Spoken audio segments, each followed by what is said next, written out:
Good morning students. मैं Vishnu Sharma, lecturer computer science, government polytechnic college Dausa से। आज के ई लेक्चर में हम board of technical education Rajasthan के सब्जेक्ट कोड CS 201, EL 210 और ME 210 सब्जेक्ट सी प्रोग्रामिंग के ऑपरेटर्स पार्ट में unary operators in C programmings को पढ़ेंगे। हम यहाँ पे देखेंगे कि ऑपरेटर्स होते क्या है, कहाँ काम में लिए जाते हैं और ऑपरेटर्स के को किन किन क्लासिफाइड किया जाता है किसी तरीके से, और ऑपरेटर्स उन क्लासिफिकेशंस में हम यूनरी ऑपरेटर को हम हमारे इस ई लेक्चर के अंदर कवर करने की कोशिश करेंगे। उन्हें हम प्रोग्राम्स के थ्रू रन करवा कर समझने की कोशिश करेंगे। तो चालू करते हैं हम हमारा ई lecture. C operators. Operators are special symbols that do some predefined task on the operands. ठीक है, ऑपरेटर्स क्या होते हैं? स्पेशल सिंबल्स होते हैं जो कि प्री डिफाइंड टास्क के लिए बनाए जाते हैं और ये टास्क वो परफॉर्म करते हैं ऑपरेंड्स पे। They are used to perform operations like arithmetic, logical, etc. Basically जो ऑपरेटर्स होते हैं ये जो ऑपरेशंस करते हैं वो या तो अर्थमेटिक होगा या वो लॉजिकल ऑपरेशंस होंगे, और कुछ स्पेशल केसेस के अंदर कुछ अलग भी हो सकते हैं। हम ऑपरेटर्स के अंदर ये ऑपरेशंस भी देखेंगे। देखिए, आप एक एक्सप्रेशन देख पा रहे होंगे आपकी स्क्रीन के ऊपर, A + B। ठीक है, ये बहुत ही कॉमन एक्सप्रेशन है एडिशन ऑफ टू नंबर्स का। A एक वेरिएबल है, B एक वेरिएबल है और प्लस एक सिंबल है। ठीक है, तो यहाँ ये सिंबल हमें ये बताना चाह रहा है कि हमें A और B जो वेरिएबल्स है इनका सम कैलकुलेट करना है। तो यहाँ पे जो प्लस है ये एक ऑपरेटर है और A और B ये दोनों क्या है? ऑपरेंड्स हैं। ठीक है, तो कोई भी ऑपरेशन जो आप परफॉर्म करेंगे ऑपरेटर्स की हेल्प से, वो ऑपरेशन ऑपरेंड्स के ऊपर परफॉर्म किया जाएगा। ठीक है, किसकी हेल्प से? ऑपरेटर की हेल्प से। ठीक है, यहाँ जो प्लस साइन है ये एक स्पेशल सिंबल है जो कि एडिशन के लिए परफॉर्म किया जाता है।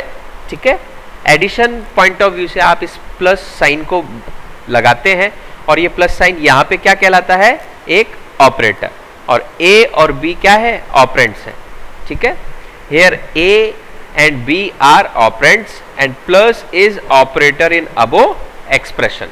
ठीक है, तो इस तरीके से आप ऑपरेंड्स और ऑपरेटर को समझ सकते हैं। अब ऑपरेंड्स के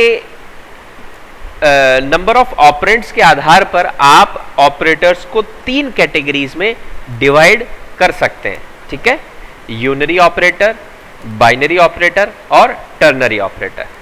ठीक है, यूनरी ऑपरेटर से मीनिंग यहाँ पर उस तरीके के ऑपरेटर से है जिन्हें एक ऑपरेंड की ही जरूरत होती है ऑपरेशन परफॉर्म करवाने के लिए। ठीक है, उन ऑपरेटर्स को यूज करने के लिए एक ऑपरेंड ही काफी होता है, एक ऑपरेंड की ही जरूरत पड़ती है।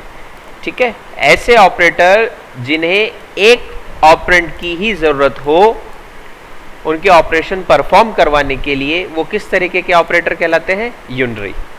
और बाइनरी ऑपरेटर, जैसा कि नाम से ही आप समझ पा रहे होंगे कि बाइनरी ऑपरेटर के अंदर 2 ऑपरेंड्स की हमें जरूरत पड़ती है उस ऑपरेटर का पर्टिकुलर टास्क परफॉर्म करवाने के लिए। और टर्नरी ऑपरेटर से आप समझ पा रहे होंगे कि जहां 3 ऑपरेंड्स जरूरी होंगे वहां हम टर्नरी ऑपरेटर को काम में लेंगे। ठीक है, तो ऑपरेशन इनके ऑपरेटर्स के नंबर ऑफ ऑपरेटर्स के यूज के आधार पर आप ऑपरेटर को यूनरी, टर्नरी और बाइनरी ऑपरेटर्स में डिवाइड कर सकते हैं। और यूनरी ऑपरेटर में आप देख पा रहे होंगे, आप अपनी इस क्लासिफिकेशन टेबल के अंदर pre increment, pre decrement, post increment, post decrement, size estimating operator, address of ampersand sign से आप देख पा रहे होंगे, address of operator, pointer operator और स्पेशल ऑपरेटर, ये सारे पार्ट हैं यूनरी ऑपरेटर्स के। ठीक है, इसी तरीके से आप बाइनरी ऑपरेटर्स को देख पा रहे होंगे, अर्थमेटिक ऑपरेटर्स, ठीक है, logical operators, relational operators, assignment operators, conditional operators और बिट वाइज ऑपरेटर्स। ये सारे जो सेक्शन है ये बाइनरी ऑपरेटर्स से रिलेटेड है। इन्हें हम हमारे बाइनरी ऑपरेटर के लेक्चर के दिन कवर करेंगे। Ternary operator, ternary operator single है। ठीक है, तो आप आज के लेक्चर में यूनरी ऑपरेटर्स के बारे में समझने की कोशिश करेंगे। Unary operators are the operators which require single operand to perform any action। ठीक है, यूनरी ऑपरेटर्स कौन से ऑपरेटर्स होते हैं जिन्हें परफॉर्म करने के लिए एक ही ऑपरेंड की आवश्यकता होती है। ठीक है, फॉर एग्जांपल हम देखेंगे साइज ऑफ जो एक फंक्शन है, ये साइज ऑफ फंक्शन भी कैसे ऑपरेंड, हाँ साइज ऑफ ऑपरेंड है, ये ऑपरेटर जो है, हाँ साइज ऑफ ऑपरेटर जो है ये हम कहाँ काम मिलेंगे, साइज कैलकुलेट करने के काम मिलेंगे किसी ऑपरेटर की। ठीक है, किसी आइडेंटिफायर की। ठीक है, एक एग्जांपल के थ्रू हम इसे समझने की कोशिश करते हैं। देखिए आप ये सामने एग्जांपल देख रहे होंगे, ये मैंने पहले ही लिख के आपके लिए रेडी रख रखा है। ठीक है, आप यहाँ पे देख रहे होंगे सबसे पहले हमने एक हेडर फाइल लिखी है ना। कौन सी हेडर फाइल है ये, stdio.h, standard input output header file. ठीक है, इसके बाद हमने मेन फंक्शन लिखा, इसका टाइप हमने वॉइड रखा ताकि ये कोई चीज़ रिटर्न, कोई वैल्यू हमें रिटर्न नहीं कर रहा है। ठीक है, हमने करली ब्रेसेस से मेन फंक्शन चालू किया। अब आपने क्या किया, इंटीजर टाइप का i और j दो आपने क्या लिखे, वेरिएबल लिए। ठीक है, इसी एग्जाम्पल के थ्रू आप पोस्ट इंक्रीमेंट ऑपरेटर भी समझ सकते हैं। ठीक है, हमने यहाँ पे एक नेक्स्ट लाइन में आप यहाँ देख पा रहे होंगे, हमने इंटीजर टाइप का एक नम वेरिएबल भी लिया जिसकी वैल्यू हमने कितनी असाइन कर दी, 10। ठीक है, अब हम क्या कर रखे, हमने क्या किया, नम प्लस प्लस। अब ये देखिए जो ये प्लस प्लस किसी वेरिएबल के लास्ट में आ रहा है तो ये पोस्ट इंक्रीमेंट के लिए आ रहा है और इसका मीनिंग है num equals to num plus 1। यहाँ पर इसकी वैल्यू हमने 1 से इंक्रीज की है। ठीक है,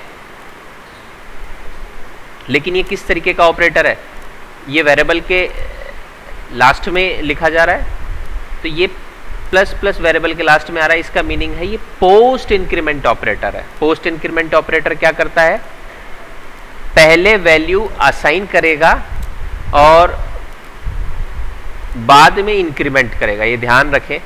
ठीक है, तो अभी हाल फिलहाल हम देखेंगे, इसको हमने प्रिंट कराया नम को। तो अब जब आपने पोस्ट इंक्रीमेंट ऑपरेटर यूज में लिया, इससे इसकी वैल्यू 1 इंक्रीज हो चुकी है। पहले कितनी थी, 10, अब कितनी होगी, 11। आप प्रिंट करेंगे तो 11 प्रिंट होगा। और साइज ऑफ ऑपरेटर आपने जो काम में लिया है, साइज ऑफ ऑपरेटर से आप नम की वैल्यू, नम का साइज देखना चाह रहे हैं कि नम का साइज क्या है। देखिए कंपाइलर टू कंपाइलर ये वेरी करता है डेटा टाइप्स का साइज। शायद इस कंपाइलर में इसका डेटा टाइप का साइज जो है 4 बाइट्स आएगा।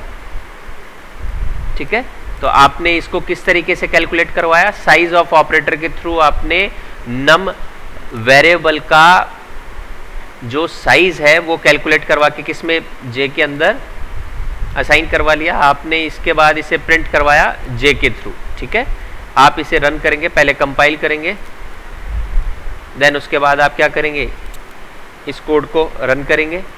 तो आप देख रहे हैं 11। ठीक है, नम की वैल्यू कितनी आई 11, जबकि इसमें आपने क्या काम में लिया था, पोस्ट इंक्रीमेंट ऑपरेटर, ठीक है। और जैसे आपने साइज कैलकुलेट करवाई तो नम का साइज कितना आया 4 बाइट्स, ठीक है। तो इस तरीके से आप साइज ऑफ ऑपरेटर को भी काम में ले सकते हैं, ठीक है। अब पोस्ट इंक्रीमेंट ऑपरेटर को हम बहुत थॉरली समझने की कोशिश करते हैं। इसके लिए एक स्पेसिफिक एग्जाम्पल प्रोग्राम हमने डिज़ाइन किया है।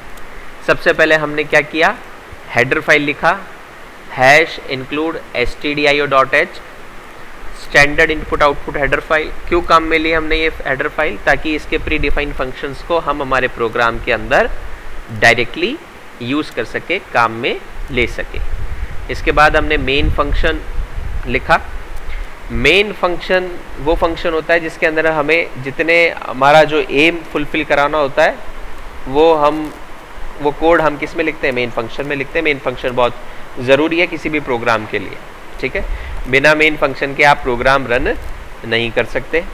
आपने करली ब्रेसेस से आपने मेन फंक्शन को चालू किया, देन आपने क्या किया, इंटीजर टाइप का ए वेरिएबल आपने डिक्लेयर किया जिसकी वैल्यू आपने कितनी दे दी 10, ठीक है। अब आपने printf फंक्शन काम में लिया। ये printf फंक्शन क्या बोल रहा है, a = (d). मॉड्यूलस d क्या है, फॉर्मेट स्पेसिफायर है। किसके लिए आप यूज कर रहे हैं, a के लिए, ठीक है। अब a को आपने क्या किया, पोस्ट इंक्रीमेंट ऑपरेटर के थ्रू आपने a++ कर दिया। ये देख रहे हैं बैकवर्ड /n आपका क्या बता रहा है, आपका ये आउटपुट आने के बाद लाइन चेंज करने का बोल रहा है, ठीक है। अब आपने जो पोस्ट इंक्रीमेंट ऑपरेटर काम में लिया है, तो पोस्ट इंक्रीमेंट ऑपरेटर के लिए मैंने आपको कहा था कि आप एक लाइन ध्यान रखें कि पहले वैल्यू असाइन करेगा देन इंक्रीमेंट करेगा। तो यहाँ पे a++ वैल्यू पहले असाइन कर देगा। और a की वैल्यू कितनी थी 10, तो इसने वैल्यू असाइन कर दी। और अब जब आप इसका प्रिंट लेंगे तो ये 10 प्रिंट होगा फर्स्ट लाइन में। जैसे ही printf फंक्शन दोबारा आप नेक्स्ट लाइन में कर रहे हैं और a की वैल्यू प्रिंट कराएंगे, तब तक वैल्यू 1 से इंक्रीज हो चुकी होगी। यानी अब जो नेक्स्ट लाइन पे a की वैल्यू प्रिंट होगी वो कितनी होगी 11। फर्स्ट लाइन में a की वैल्यू क्या हुई, पोस्ट इंक्रीमेंट ऑपरेटर के थ्रू वो 10 ही रही। क्यों, क्योंकि पहले वैल्यू असाइन होती है देन इंक्रीमेंट होती है। किसमें, पोस्ट इंक्रीमेंट ऑपरेटर में। ये ध्यान देने वाली बात है। और इस वजह से फर्स्ट लाइन में जब आप a की वैल्यू प्रिंट कर रहे हैं तो 10 ही प्रिंट होगी, और सेकंड लाइन में a की वैल्यू 11 प्रिंट होगी, ठीक है। एक बार इसको अपन कंपाइल करके रन करने की कोशिश करते हैं। अब रन करते हैं, देखिए पहले लाइन में a की वैल्यू कितना प्रिंट हुआ 10, ठीक है, सेकंड में 11।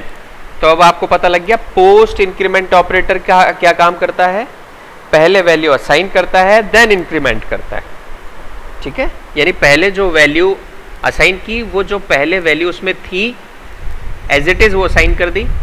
उसके बाद असाइनमेंट के बाद उसने क्या किया, इंक्रीमेंट किया।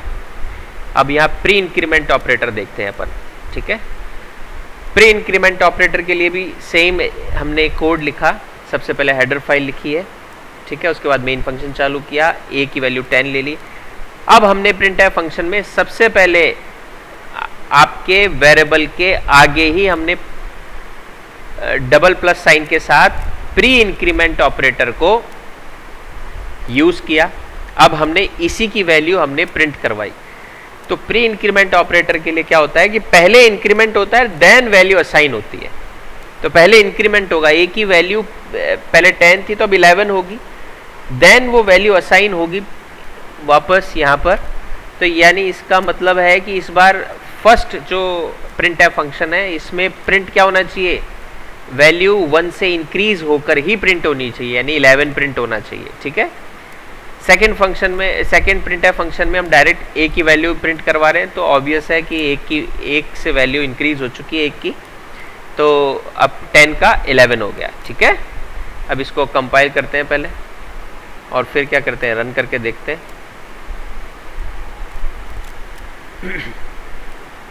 सॉरी, ये एड्रेसिंग ऑपरेटर काम में ले रखा था हमने। हम इसे पहले कंपाइल करेंगे, अब इसे रन करेंगे।